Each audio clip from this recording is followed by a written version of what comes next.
I'm Joanna Pierre-Neves, your host, and this is Exhibitionistas. I'm an independent writer and curator with a wide-ranging 2-decade career in contemporary art, from commercial galleries to art fairs, from research to curating, from Lisbon to London, through Paris. But when I'm asked what I do outside the art world, the inevitable reaction is, oh, I don't know anything about contemporary art. Ouch. So call it a midlife crisis, call it arrogance, but I gave myself the task of trying to fill that gap with co-host conversation episodes centered around a genuine exchange of thoughts, feelings, and precious context around solo exhibitions, interviews, and special episodes based on a particular topic to keep you alert and on your toes. If you want to read further into some of the topics discussed in the episodes and more, you can also find me on Substack under my name, Joanna Pierre-Neves.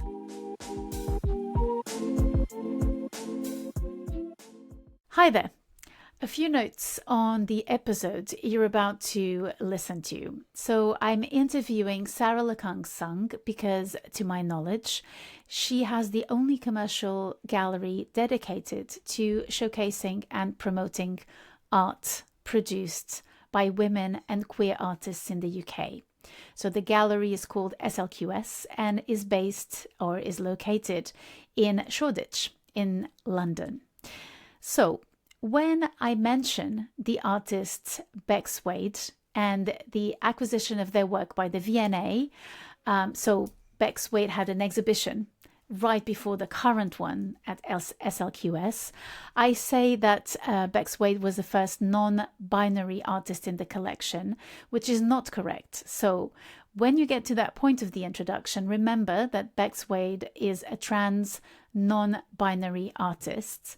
And in the words of Zorian Clayton, another of Bex's photographs purchased with Art Fund support has recently gone on display at Young V&A in Bethnal Green.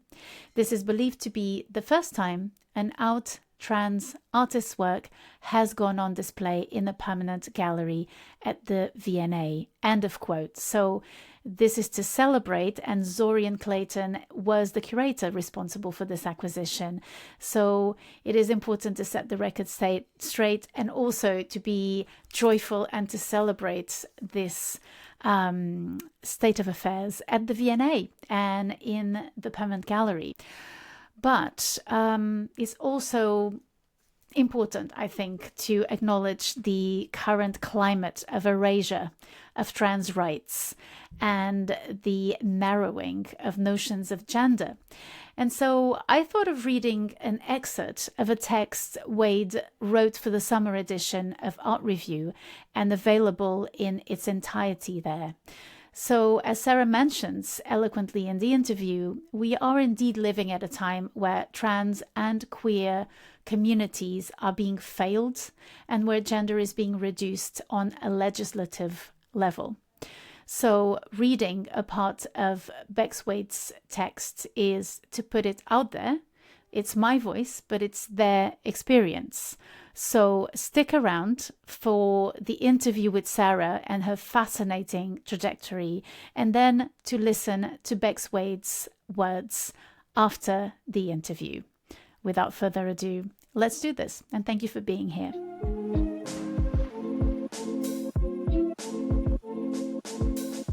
So far, the highest ranking episodes of the first season and the last season of Exhibitionistas are Philip Guston, Gerhard Hichter, followed by Marina Abramovic, Daido Murayama, Tanya Kovacs, Yoko Ono, Judy Chicago, and Aria Dean.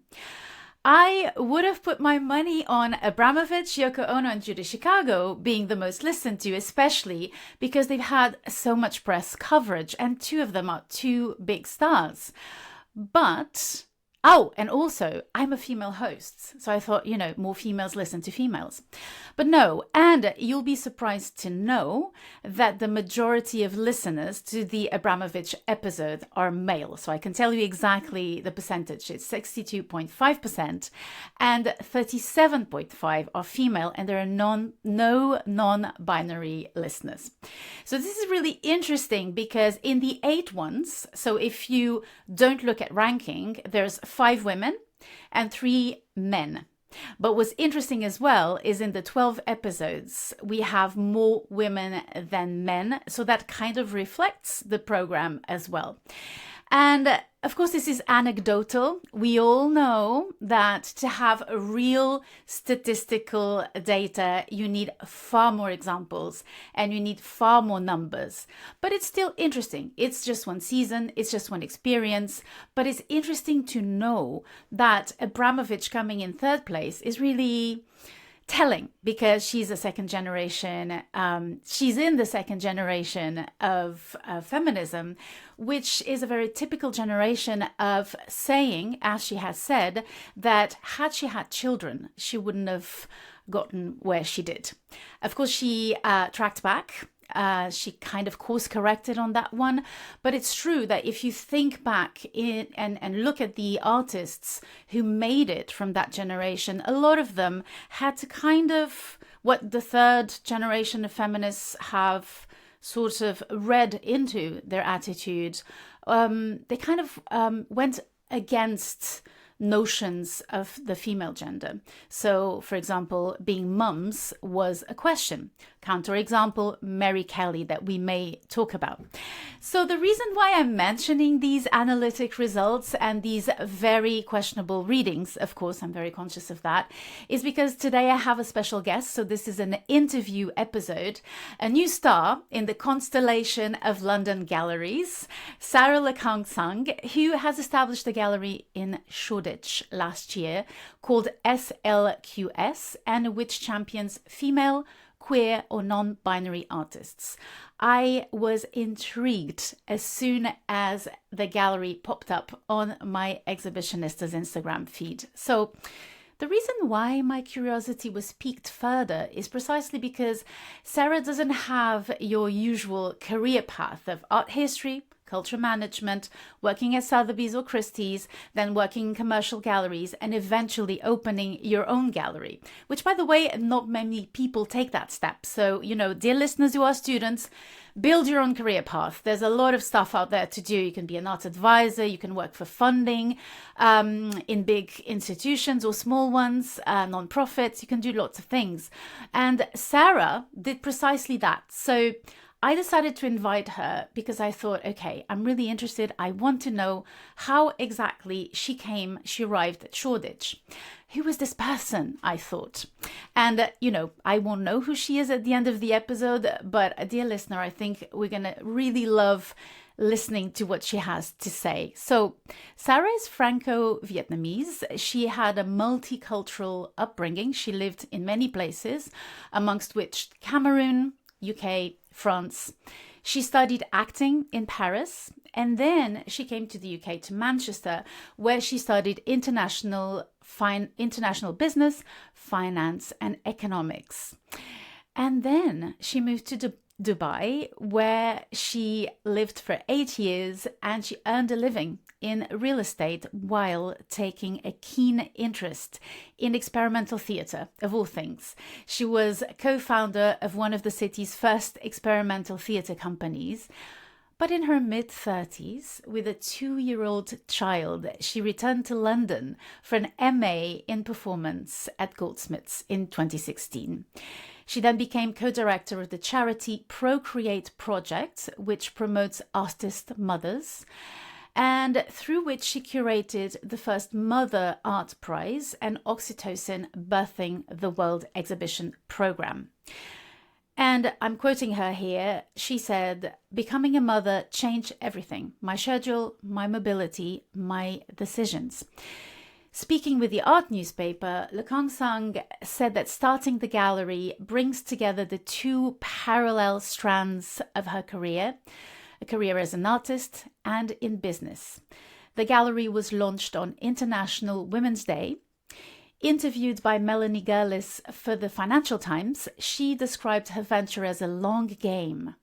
So far, the gallery has showcased the work of Bex Wade, a non-binary artist whose work has been acquired by the V&A, which turned them into the first non-binary artist in the collection, Diana Gravina, Polly Penrose, Ingrid Berton-Moine, Mia Wilkinson, Kate Williams, and currently, so the current exhibition, Vietnamese artists Vicky Do, Ho Dung-Clerget, and Duong Thai or Tui Nguyen. I apologize for the mispronunciation of the names, surely.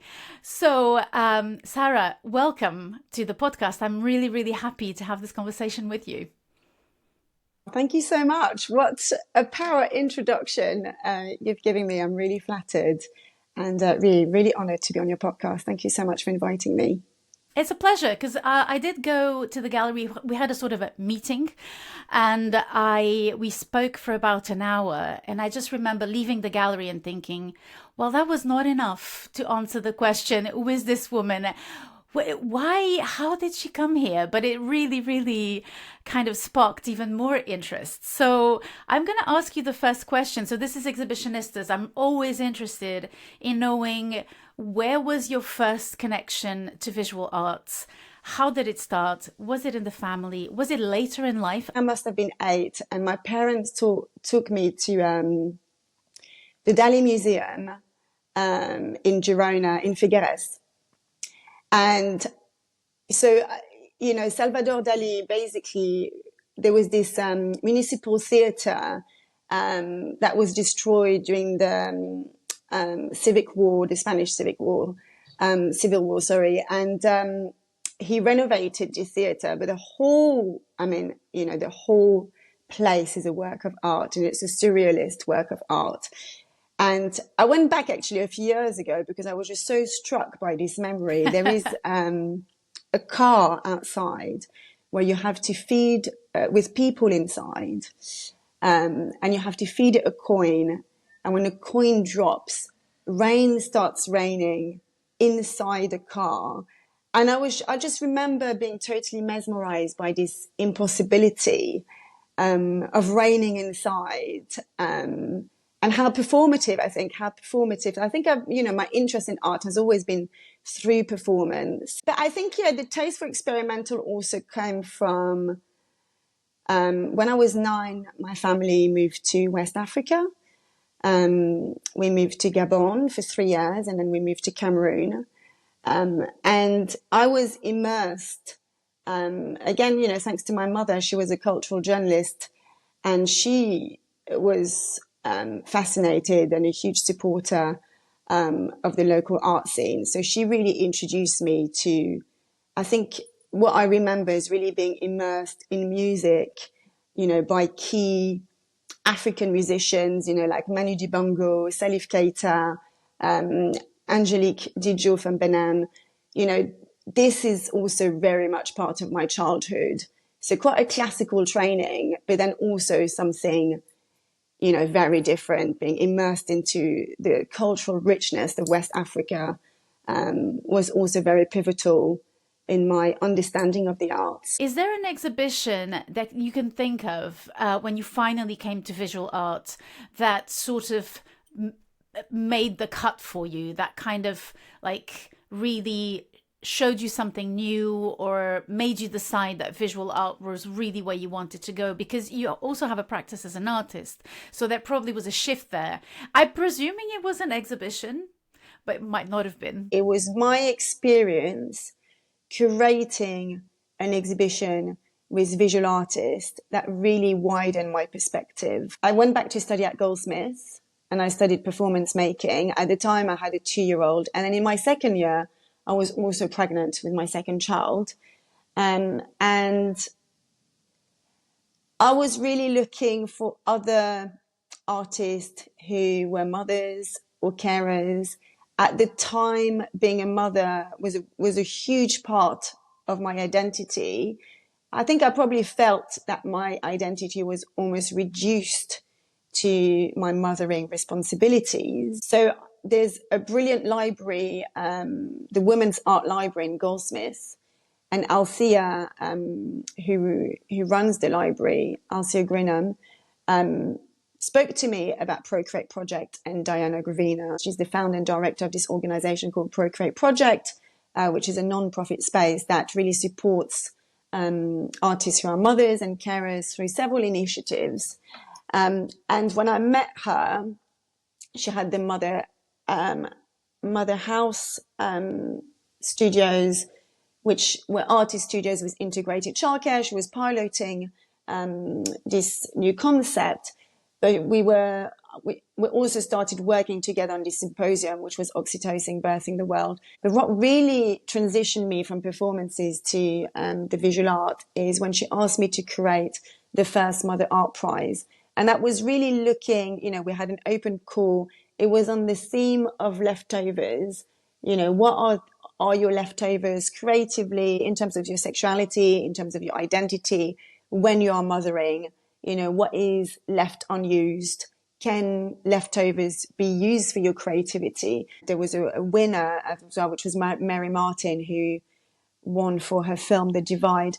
So I think working and curating this exhibition with 22 artists that, except for Mary Martin's film, were very different to theatre, very, very different to performance. We had sculpture, drawing, photography, installations, mixed media installations. That really opened up for me a different world, because the theatre world is very separate, I guess, to the visual art world.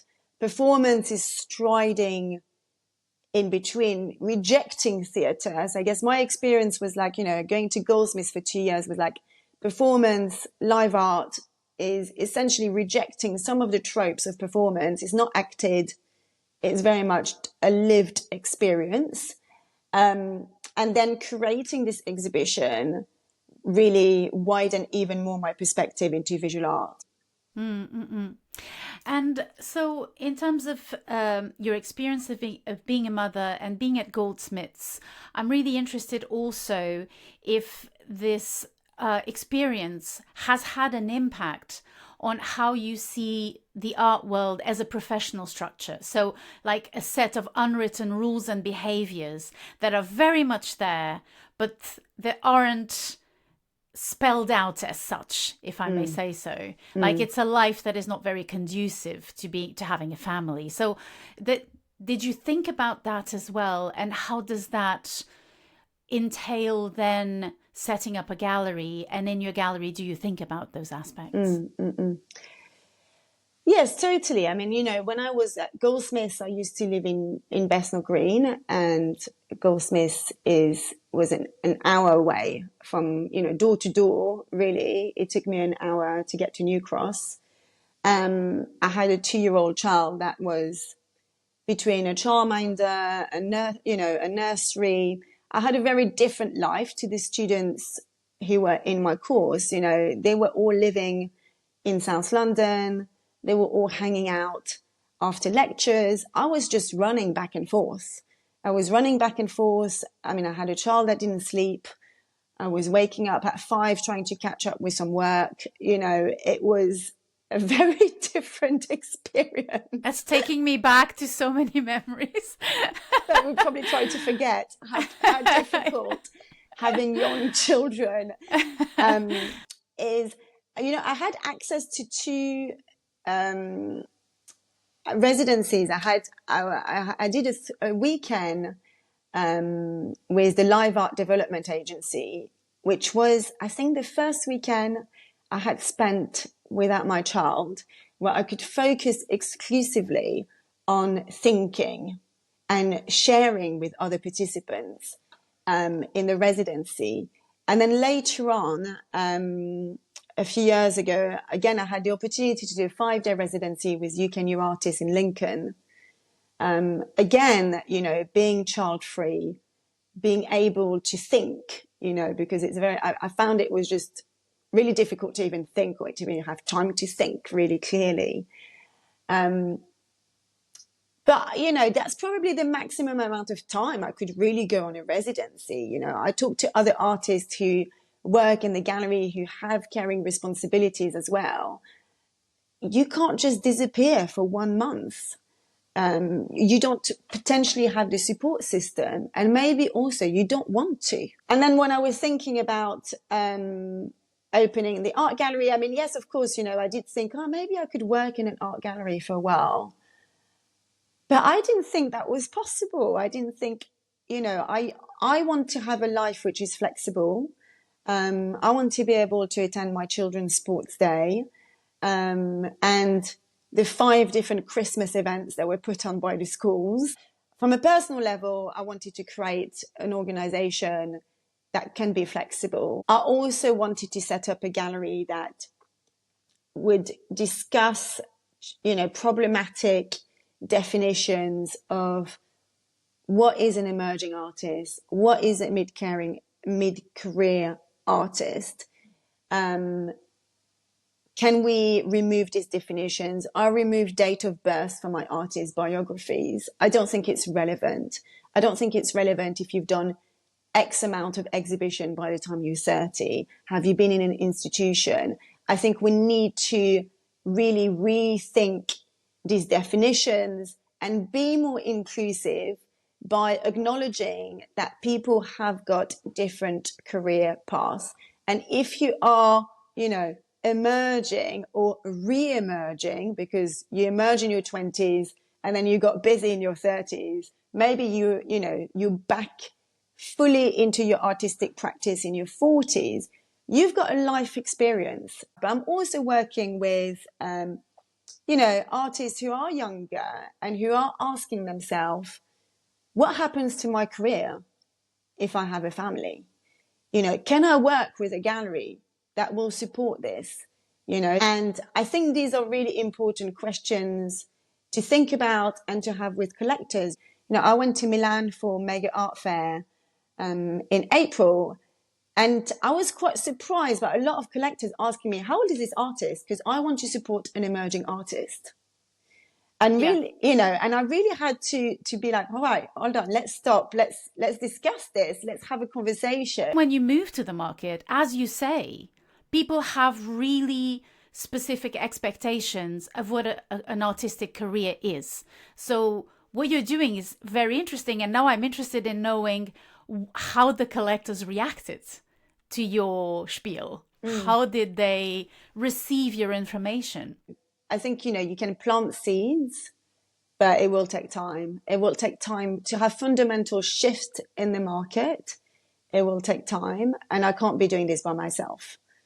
You know, so I think it's also widening this conversation with galleries, institutions, all the players within the market, to really be able to create change. So, you know, it's one conversation at a time. I'm really curious as well, because when I saw your gallery and I saw, you know, the very specific mission you gave it, I thought that's really courageous, because we're living in a very conservative time in the market. People are looking at painting a lot. We're really going back. It's like the author, this is in literature, Rachel Cusk, said, sometimes I look at the literature around me and what's being read and talked about, and it's as if modernism had never happened. And I sometimes think it's as if conceptualism has never happened at times, you know, when I go to galleries, which great, you know, everything's very patriarchal. All movements in the 20th century were very patriarchal, and I acknowledge that. But it is true that looking at painting only can be really conservative as well, and this probably not the solution either. So I'm really interested in knowing, you know, why you chose to open a commercial gallery in the current climate. So yes, I mean, I worked as an artist and I work with non-profits. That also allowed me to see how much funding was disappearing and was being removed, and how political funding is as well. So I think that was one of the reasons why I set up a commercial gallery. I decided to really specialize and really championing women and queer artists, because I mean, there is plenty of data and statistics that shows you the gender inequality in the market. You had, the Freelance Foundation that did several reports on the representation of women specifically in the UK. You had a book by Hetty Judah, which is on how to include, artists' parents and others, which is also a key publication in giving you statistics as well. There needs to be more research for queer artists as well. And some of this research for women artists has been removed as well and have stopped. And that's worrying. That is worrying that we don't have, a lot of this research stopped in 2022 and actually we're in 2025 and we don't have necessarily up-to-date statistics. But it's very, very clear, there is more women than men entering art education. There is more men represented and being shown, and so earning as well a lot more. We're also in a political time where women and queer rights are being revoked. And in the commercial sector, there is not that many galleries that say we support women and queer artists. They might do it through their programming, but they don't say it. And I think it's important to be unapologetic about it and to say, this is what we're doing because it's needed. Absolutely. My daughter just sent me on Instagram a post of a young woman saying that recently the police has been allowed to search women's medical history and home if they've had a miscarriage. Right. I mean, what does that mean? And I was also thinking about, lesbian couples who have children. There's two women in there, male artists who are parents and who want to parent fully, with dedication. Have you come across situations where there's different kinds of families or unconventional or non-traditional notions of family with children, and what difficulties do people face in those situations? On the question of, non-heteronormative families, I think with, gender, the importance is not to make a decision on the behalf of someone else. I think what we have to do is to be open and to listen to different experiences. So I'm not here to be able to define who is a woman, who is queer. That's not my role. My role is not to define people. People have to define themselves. My role is to create a space that feels inclusive. I think my role is to create a space where if you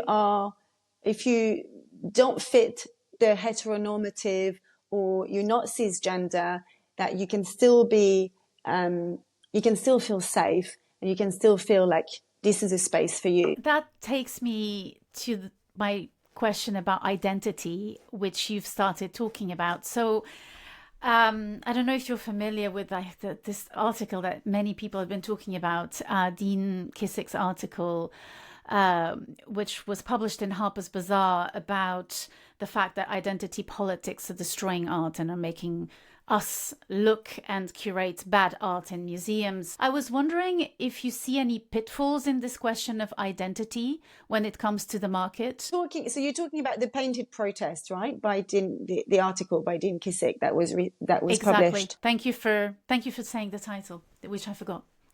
Yeah, by a few months ago. It's an interesting article because I think it's missing an important question. And I think it's missing the question of why are artists making work about identity? So it's only looking at it from a viewer's perspective and from this particular, it's pretty much from Dean's perspective, really. But, it's obviously, it takes a lot of time for artists to make work. It's a huge amount of time and research and experimentation. So why are so many artists making work about identity? I think this is the question that we should be asking ourselves. We have an exhibition that includes Vicky Doe. It's called Only Your Name. And it's about the migration journey of the Vietnamese diaspora from Vietnam to Hong Kong and then to the UK. It's a very peculiar story because the Vietnamese diaspora, essentially the reason we have a Vietnamese diaspora here in the UK is because Hong Kong was a British colony. So that's very interesting to think about. I was talking to Vicky, she's based in Saigon, but she said something that interested me. She said, after this film, she didn't make work for 6 years because she didn't know what was important to her anymore. And I think, if an artist is going to make work, is going to dedicate so much time and effort into making work, it's because they think it's important.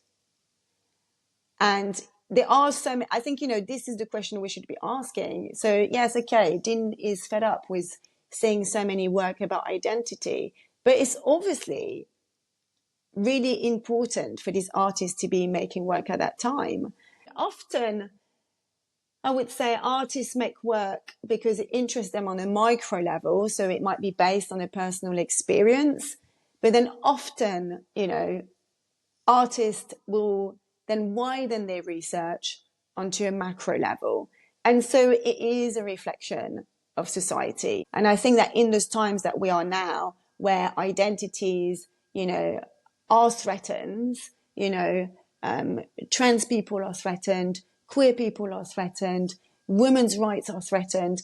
I don't think identity, work necessarily about identity is going to die down. I think there will be more of it because maybe there will be less work about identity if it wasn't relevant anymore, But I also think it's interesting because in this article, he obviously talks about, the Venice Biennale last year on foreigners everywhere, which is very much a retrospective of artists that have been marginalized. This is a whole new canon of history of art, which I want to know about. I don't think necessarily, but it's interesting to think about this retrospective and to think about how we interpret the meaning of this artist now in our contemporary context, when maybe the artist at the time wasn't specifically making work about identity. We see it now as about identity, but maybe that was not the main goal, the main message. So the last exhibition we had was a solo exhibition of Bex Wade, who's a trans non-binary photographer who is based in the UK but has documented the queer community for 20 years. And we showed some of the earliest work, which was early 2010, queer nightlife photography. So you put it in the context of when this image were taken. This was on a personal level when Bex was finding out about their own queer identity, but also for the wider community. It was before same-sex marriage was legalized in the US. It was the beginning of the Obama years. And it felt like a really joyous time, a time of possibility, a time of change. It feels like a lifetime ago. Right. Though.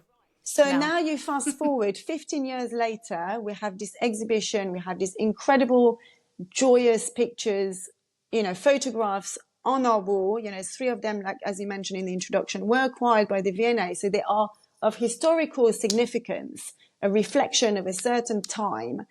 And, the show opened a week after, the devastating, Supreme Court announcement of what the legal definition of a woman is, which has been excluding,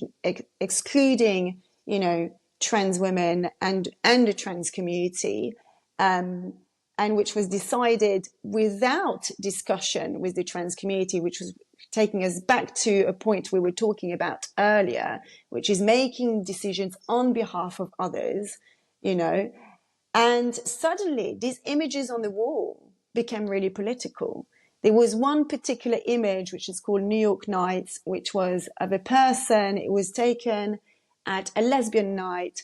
So a person, presumably, a woman urinating in a urinal. And, when Bex talks about making this image, they walked into the toilet, they were like, oh, sorry. The person was like, no, great, take a photo. And, the way Bex described it, it was spontaneous, it was joyous, it was performative, it was a collaboration. And, 15 years later, you look at it in a context where all the media was obsessed about who's going to be using which toilet. It almost became, there's a collector who acquired it, and you were asking about the market and collectors. And, the collectors who acquired Beck's works, yes, are collectors that want to support a trans artist. There are obviously collectors who want to see queer images as part of the collection, want to include the queer gaze in their collection. And, the collector who bought this work said, this is the image of the year. There is no other image. And Art Review commissioned Bex to write an article about this work, which will be published soon. So I think there is, yes, why are artists making work, and how is it being viewed in the current context and defined as identity? That's fascinating, because that particular definition of women, I was so taken aback by the fact that it didn't focus on the trans community as a whole, but it focused on trans women. Mm. And again, is always that stigmatization of femininity and the reduction of the notion of femininity. And I was writing the other day about something, notions of gender from the beginning of the century. And I was rereading this text where Freud was looking at his daughter and was thinking, women aren't inventors. Women didn't invent anything. They didn't have the minds for that. And then he kind of took it back, because Anna Freud was at the loom. And he thought to himself, okay, of course, they probably invented the loom because the pubic hair is hiding their desire for a penis. So this focus on the genitals is here culturally so much, such a critical thinker for our communities and for our society and for our culture. And at the same time, such terrifying writing about notions of gender. Mm. I was kind of thinking, so what can we do? So do you have any words to put out there in terms of institutions? I think the V&A is a great example. When this acquisition took place with the V&A, they actually received some money from Art Fund to diversify their collection and to specifically include a trans artist. And I think that these parts of fundings are critical and necessary for institutions to be able to acquire work. We still need to do a lot of work into diversifying boards of institutions, so they reflect more, our society and also the artistic landscape.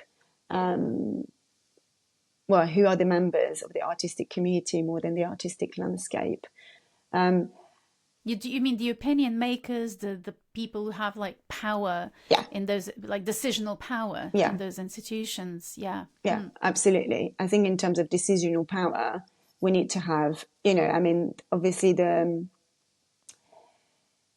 curator Zorian Clayton, who was responsible for this acquisition for Bex Wade, is part of the queer and trans community. And so we need more diverse voices when it comes to institutions, not just, at the artist level, but at the curatorial level, but also at the managing level, and board members of institutions that have got huge soft powers.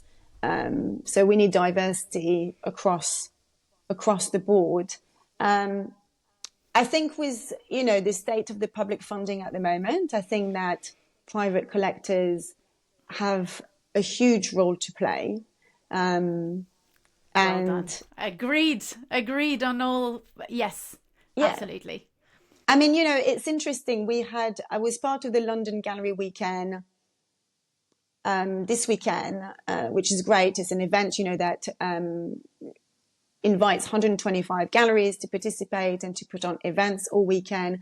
You know, we had an artist walk through, we had a tour with Martin Clark at the gallery. It was a real moment of activation, but it was also a real moment of meeting institutions. So London Gallery Weekend, again, has got funding to be able to invite international curators to come to London.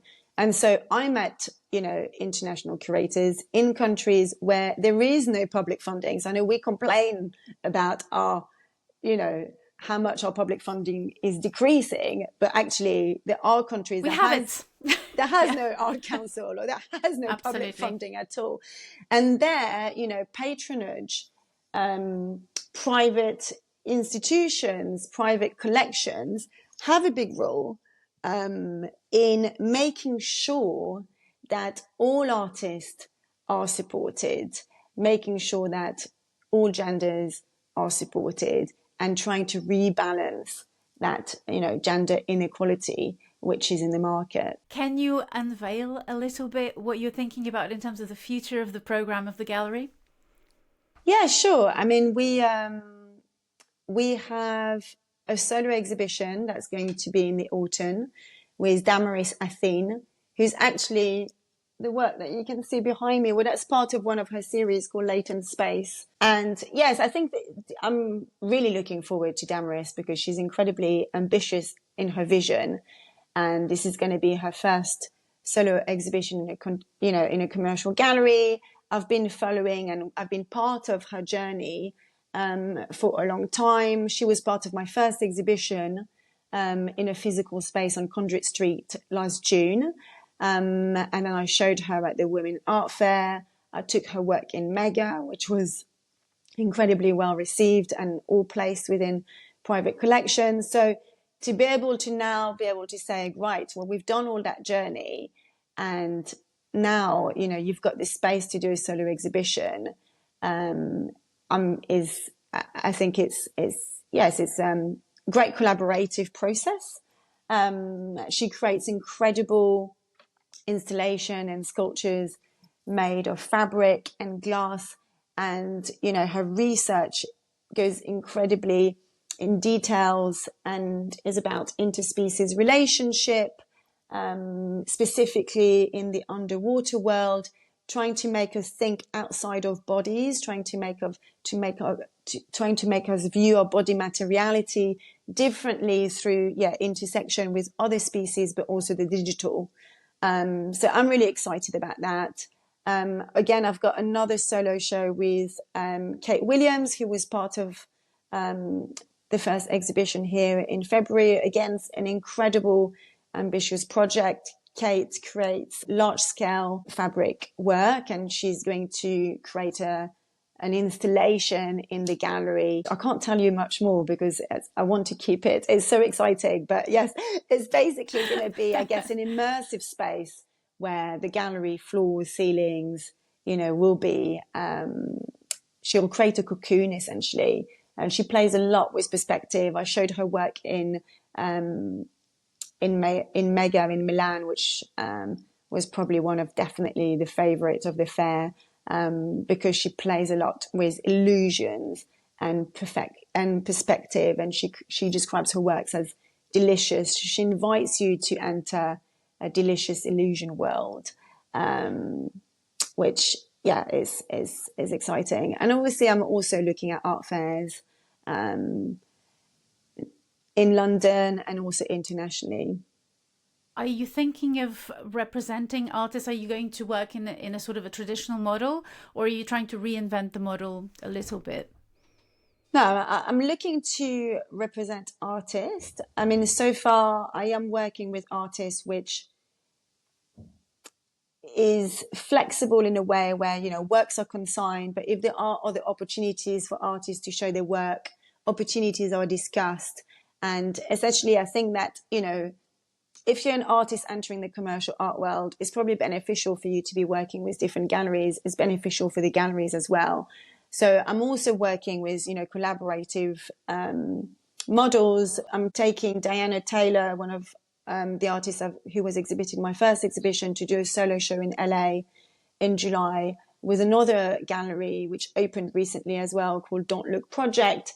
So it's also about, what opportunities I can find internationally, which is not a fair, which is a collaboration with other galleries.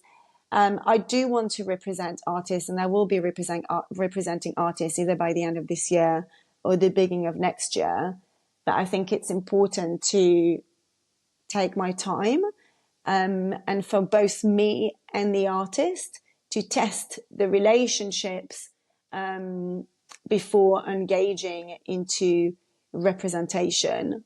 And that is through doing group exhibition or doing solo exhibition or art fairs together before fully committing to, representation. I think that building a relationship with a gallery is a very, very important aspect of the work. It really is. And it sounds like you're really doing it slowly, steadily, and with lots of consideration and dedication. So that's really, something to appreciate. So thank you so much, Sarah, for your generosity. It was really fabulous to listen to you and to know more about your experience, to follow you and to keep on following you after the episode. So do you have any call outs that you want to leave out there for any of your projects? This is the moment. And then we'll just say goodbye. Thank you so much for having me. It's been such a pleasure to talk to you.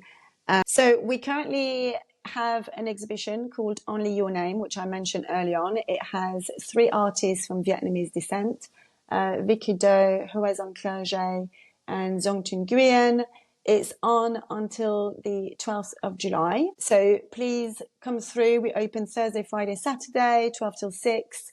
Also open by appointment. Follow us on Instagram. So we'll be closed for August, but we will be opening an online screening room, which is curated by Florence also Fitzgerald, and which is going to be focusing on interspecies relationships, looking at work which are either documentation of performance or that include performativity. So Flo is curating a really exciting program which is going to be going on for 6 months, where each month an artist's film is featured and available online, which really is about extending the program outside the gallery walls. So yeah, we can also sign up to our newsletter to be able to get more information on that. Amazing. I already did, and you should. So thank you so much, Sarah. Thank you for doing this with us. It was a great pleasure. And you out there, I hope you're doing very well. Thank you for listening. Sign up for our newsletter as well. Sign up for all newsletters. I mean, we put so much love into those. So do that as well for Exhibitionistas. And I hope you're having a great time. And I'll be with you in 2 weeks. Thank you so much. Bye-bye. Bye. Thank you. All right. So as promised, I am going to read an excerpt of the text written by Bex Wade for Art Review for the current issue, summer 2025. I encourage you to get your hands on it so that you can read the whole text. So I am going to read the last part of the text a little bit further than the middle. So here goes. Bex Wade for Art Review. There's a difference between being visible and being witnessed, a distinction I return to often in my work. Documentary photography, at its most human, isn't just about observation. It's about responsibility. It doesn't just look. It listens. It stays. It becomes a kind of testimony, not shaped by spectacle, but by solidarity, by trust, and by the ethics of presence. Visibility may bring exposure, but exposure isn't empathy.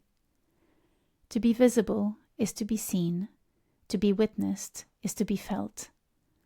I've often said visibility does not equal safety, and I believe that now more than ever. My photographs aren't always made as declarations for the outside world, even if they're sometimes received that way. They're often gestures inward.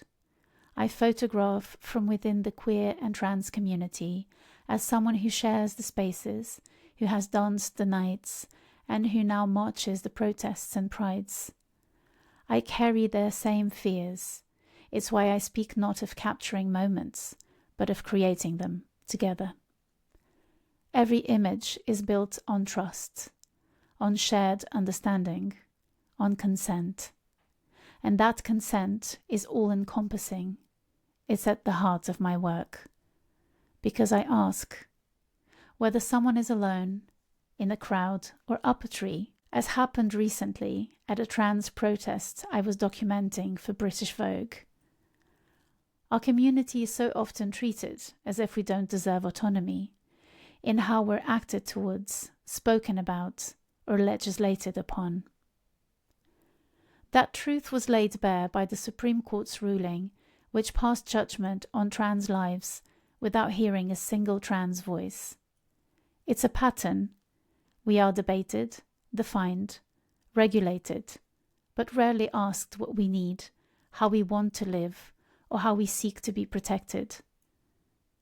My work insists that trans and queer people have the right to decide how they are seen, whether they are seen at all. I've always thought of my photographs as a living archive. Not static records, but moments full of breath and contradiction. They say, we will not be legislated out of public life, nor erased from public memory. In moments like this, when the law fails us, when public discourse turns cold, art can become a shelter. Not one of retreat, but of resistance. A space where we write ourselves back into history, where we care for each other in public, where we refuse the terms we've been given. But still there is joy, still there is that image in the nightclub bathroom, still there are people protesting from treetops. Still there is the dance floor. Still we persist, not despite our complexity, but because of it. I don't take photos to prove we exist. I take them because we do. These were the words of Bex Wade for Art Review. Bex Wade is a photographer based in the UK, and it has been my honor to share their words with you. Thank you so much for being here, for allowing me to be in your eardrums. And I hope that in the following 2 weeks until the next episode, you will be out there in the world, fabulous, having fun, having respect for yourself and for others, and being great. Thank you so much to those who made this episode possible. Shout out to Vita Heb, who assisted me in this episode, particularly in the edition. So if you're on Spotify or YouTube, and if you want to have a look at the images and the works we talk about, you can always go back and revisit the video. You can go to our Instagram account, where we also have images of the works we mention. You can also follow SLQS on Instagram. You can follow us, Exhibitionistas_podcasts. So that's it. This is the end of the episode. Take care. Have a good one.